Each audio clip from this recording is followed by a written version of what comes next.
1999, we got the movie The Fight Club.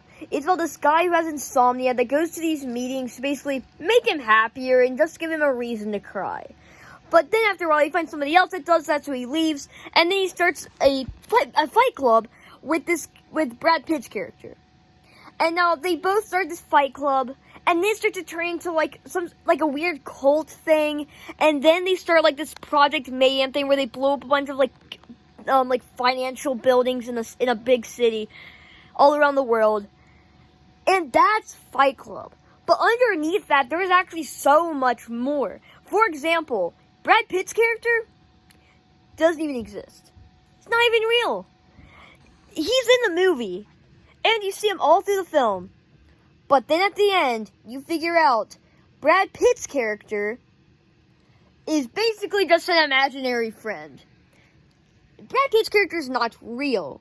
He is a figment of the main character's imagination. He never existed. So all the things he imagined the side character doing was actually just him doing something. Every single time he saw that Brad Pitt's character, that was actually just him. For example, there's one scene. So like every single scene where he's talking to Brad Pitt's character, not even real. He's talking to nobody.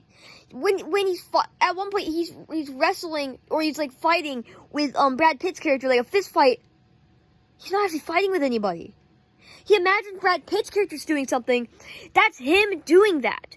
Or he's reacting to that character. Nothing's actually happening. So then you watch it a second time with all that information already in your mind. You rewatch it, and you get a completely different experience. And I think that's probably one of the best parts about the movie. So I watched it twice.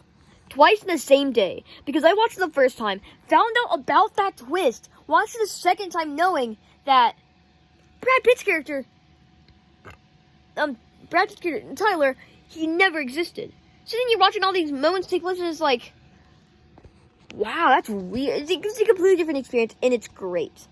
And the best part about this movie is that when it first came out, this movie, like, bombed at the box office. And I think this is probably the best example of that. Just because it doesn't do well at the box office doesn't mean it's a bad movie. This movie is amazing. I don't know if it's in my top 5, but it's certainly in my top, 10. It's certainly in my top 10. So yeah, so that is Fight Club.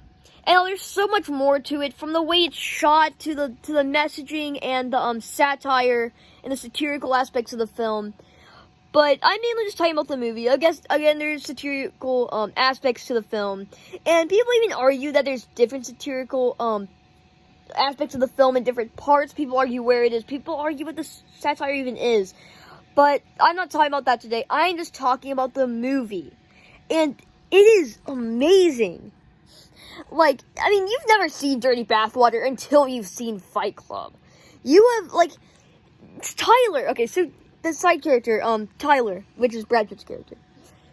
Tyler is like what every man wishes he could be. He's like this charismatic badass, and it's awesome.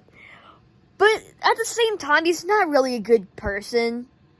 Because, you see him at the end, and he's trying to, he's basically a terrorist, if you think about it. So, yeah, guys, that is Fight Club. This movie that came out in 1999, I never think it's gonna get a sequel. I think it's just its perfect standalone film.